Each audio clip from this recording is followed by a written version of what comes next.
धराली में रहते हुए यात्राएं होती रही। एक बार पता चला कि स्वामी जी बद्रीनाथ आए हैं।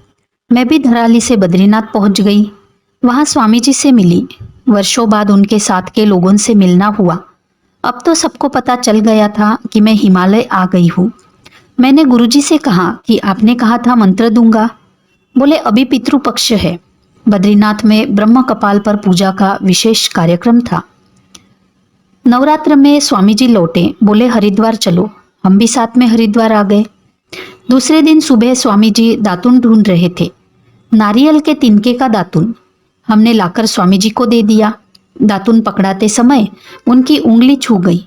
स्पर्श करते ही ऐसा लगा कि शरीर में तेज करंट लगा और पूरे शरीर में दौड़ गया हो। ऐसा महसूस हुआ जैसे एक ज्योति सी पूरे शरीर की नाड़ियों में दौड़ रही है। रंगों में पूंछ जैसा रेंगता हुआ कुछ महसूस हुआ। मैं वहीं बैठ गई। अर्धचेतन अवस्था में उस ज्योति को अपने शरीर में महसूस करती रही। थोड़ी देर तक शरीर में कंपन होता रहा और शांत हो गया। चेतना लौटी तो जो घटा उसके बारे में सोचती रही। हमने कई लोगों के अनुभवों से स्वयं जाना कि सद्गुरु या महापुरुष चमत्कार का प्रदर्शन नहीं करते, लेकिन जीवन में चमत्कार घटते हैं। जिसके साथ घटता है वह उसका मार्ग प्रशस्त करने के लिए होता है, उसको अपने स्वयं के स्वरूप को समझने के लिए होता है। ऐसी घटनाएं अनायास घट जाती है, किसी को पता भी नहीं चलता, लेकिन जिसके साथ घटता है उसके जीवन की दशा और दिशा बदलने लगती है। वह आंतरिक ऊर्जा से सराबोर हो जाता है। ऐसे में शरीर अपना कार्य करता है और ऊर्जा अपना कार्य करती है। तब संकल्प नहीं करना होता, विचार मात्र से संकल्प बन जाते हैं। साधन न दिखते हुए भी शेष कार्य पूर्ण हो जाते हैं। गुरु तो अपने सभी शिष्यों का कल्याण चाहते हैं, उनके लिए सब बराबर है, लेकिन प्रारब्धवश किसी शिष्य को कुछ विशेष प्राप्त हो जाता है। उस समय गुरु निमित्त भर बनते हैं। महापुरुषों का कहना है कि दीक्षा केवल मंत्र द्वारा ही नहीं दी जाती, बल्कि इसके कई माध्यम होते हैं। मंत्र दीक्षा, स्पर्श दीक्षा, दृष्टि दीक्षा, संकल्प दीक्षा, शक्तिपात दीक्षा आदि। मंत्र दीक्षा में सद्गुरु अपने चेतन मंत्र को शिष्य की पात्रता के अनुरूप प्रदान करता है। स्पर्श दीक्षा में स्पर्श मात्र से शिष्य का आंतरिक रूपांतरण हो जाता है। दृष्टि दीक्षा में सद्गुरु दृष्टि डालकर अपने शिष्य का रूपांतरण कर देता है। और शक्तिपात दीक्षा में सद्गुरु अपनी शक्ति को शिष्य के शरीर में प्रवाहित कर देता है। इसके लिए सद्गुरु का संकल्प, शिष्य की पात्रता और समय तीनों की अनुकूलता जरूरी है।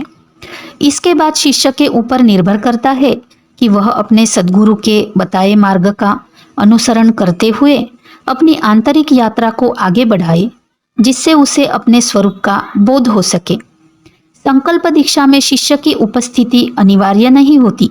संकल्प मात्र से शिष्य दीक्षित हो जाता है और उसका मार्ग प्रशस्त हो जाता है। अपनी आंतरिक यात्रा को आगे बढ़ाने के लिए निरंतर और समुचित प्रयास जरूरी है। गुरु तो केवल माध्यम है, मार्गदर्शक है। अब उस राह पर बढ़ने के लिए कर्म तो खुद को करना होता है। आस्था और विश्वास बनाए रखने के लिए भक्ति जरूरी है। भगवान का स्मरण और नाम सुमिरन ही भक्ति है। भगवान की भक्ति में भाव की प्रधानता है। जहां भी रहे, जैसे भी रहे, जो भी करे, उस समय भगवान का स्मरण करते रहे। धराली में आने के बाद जीवन में कई बदलाव आए। उडुपी की तरह कुटिया में माताओं द्वारा साप्ताहिक भजन संकीर्तन शुरू हुआ। यात्राएं होने लगी। सद्गुरु का विशेष कृपा प्रसाद मिला। संत महात्माओं के अलावा भक्त भी नियमित आने लगे। उनके परिवार भी जुड़ गए। भगवत कथा का आयोजन और गांव वालों के लिए स्वास्थ्य शिविर लगने लगे। भक्तों ने नारायण परिवार बना लिया। भक्त लोग कुटिया में आते, भजन सत्संग करते, सेवा करते। धीरे धीरे नारायण परिवार का आकार बड़ा हो गया। दिल्ली के भी कुछ भक्त नारायण परिवार में शामिल हो गए। उनकी इच्छा हुई कि नारायण परिवार बन गया तो नारायण मंदिर भी बनना चाहिए। नारायण परिवार में कई भक्त ऐसे भी हैं जो तपोवन से जुड़े हैं। दिल्ली के भक्त भी आते थे तपोवन। 25-30 साल पहले जो भक्त कांवड़ के साथ गौमुख आते थे, उनमें से कुछ तपोवन आते थे, गुफा में मिलते थे, रुकते भी थे। उनके साथ सत्संग होता, कभी भजन कीर्तन भी होता। उनमें से कुछ आज भी जुड़े हैं। मिलना जुलना, आत्मीय होना, बिछुड़ना सब नियति तय करती है। किसी को बुलाना नहीं, कोई आ गया जुड़ गया तो अपनी तरफ से छोड़ना नहीं, पकड़ना भी नहीं और छोड़ना भी नहीं। जब संकल्प होता है तो साधन स्वतः ही बनते चले जाते हैं। नारायण परिवार से जुड़े भक्तों ने एक ट्रस्ट बना लिया। धराली प्रवास के एक दशक में जो दान दक्षिणा मिली उससे उत्तरकाशी के पास गंगोरी में 80 घाट के किनारे एक स्थान मिल गया, जिसमें 2 कमरों का निर्माण कर एक आश्रम का रूप दे दिया गया।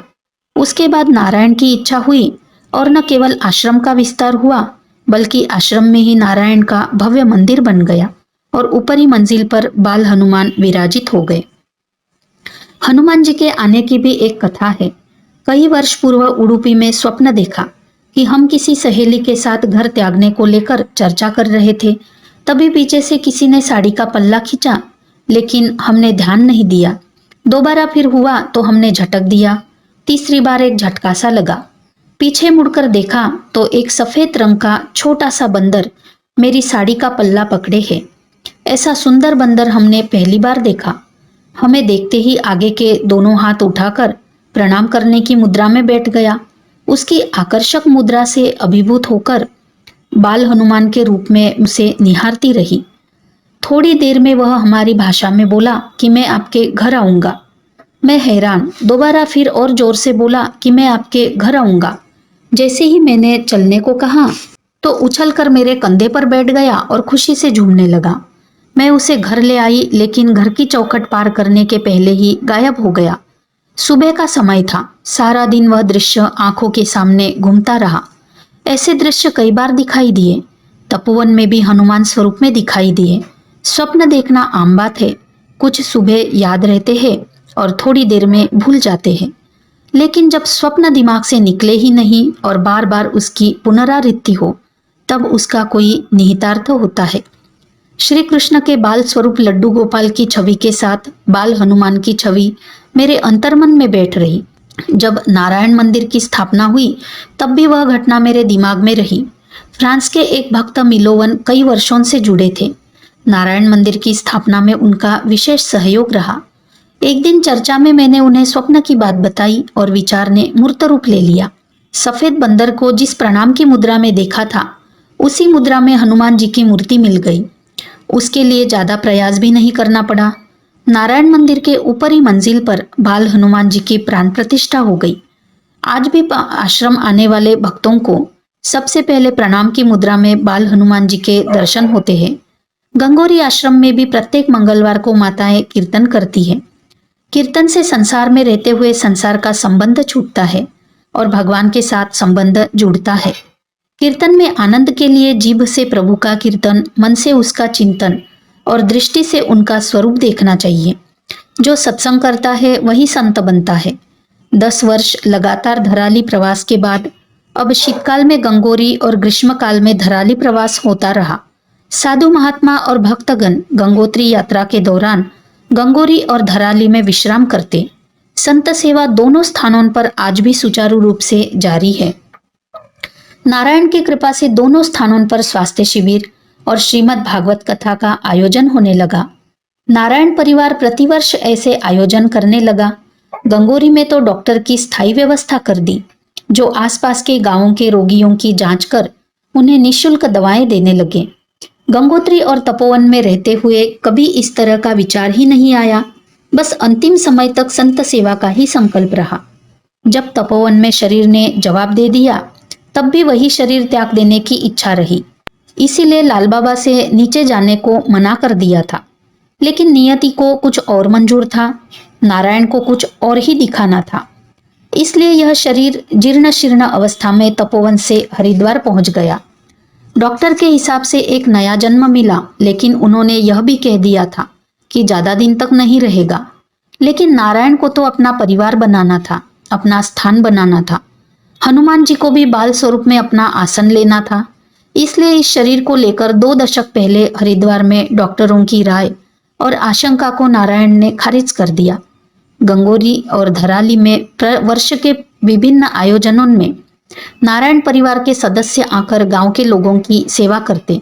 उनके धार्मिक और सामाजिक कार्यों से क्षेत्र के लोग लाभान्वित होते। अब मेरे हरिद्वार में रहने के बाद भी धराली कुटिया में संत सेवा और गंगोरी में सभी सेवा प्रकल्प यथावत चल रहे। वहां नारायण अपना कार्य स्वयं पूर्ण कर रहे। उडुपी से तपोवन की यात्रा में कभी कोई संकल्प विकल्प नहीं रहा। मन में भाव आते रहे और आगे बढ़ने के साधन बनते रहे। सेवा का भी कोई संकल्प विकल्प नहीं होता। सेवा बंधन मुक्त होनी चाहिए। धराली में लोग कहते हैं कि साधु होकर रसोई क्यों बनाते हैं। साधु का काम नहीं है भोजन बनाना। यह बनाने और खिलाने का विचार भी बंधन है। कर्म करते हुए विचार करे कि जो भी हो रहा है सब भगवान कर रहे हैं। वही भोजन बना रहा है जिसके निमित्त है उसे मिल रहा है। भगवान ने आज आपको निमित्त बनाया, कल किसी और को बनाएंगे। कल आपको भी किसी और कार्य के लिए निमित्त बनाएंगे। इसी तरह मिलना, आत्मीय होना, करीब आना और दूर चले जाना, यह सब भी नियति तय करती है। ऐसे में हमें समभाव में रहने की कोशिश करना चाहिए। जो भी आए उससे प्रेम से मिले, जो आए उसे प्रेम से विदा करें। सब में परमात्मा के स्वरूप का दर्शन करें। वर्तमान में जीते हुए जो भी कर्म करे परमात्मा को साक्षी मानकर करे और उसी को समर्पित कर दे। ऐसा भाव रखने से मन स्थिर रहेगा। भूत और भविष्य की चिंता और आशंका का भय नहीं रहेगा। तब आप अपने अंतर्मन के आनंद को महसूस कर उसमें जी सकेंगे। यह आनंद शाश्वत होगा, नित्य होगा। इस आनंद में ही परमात्मा है। इस शाश्वत आनंद में परमात्मा को महसूस करना ही परम आनंद की स्थिति है। यही सत्य है, नित्य है और यही सच्चिदानंद है।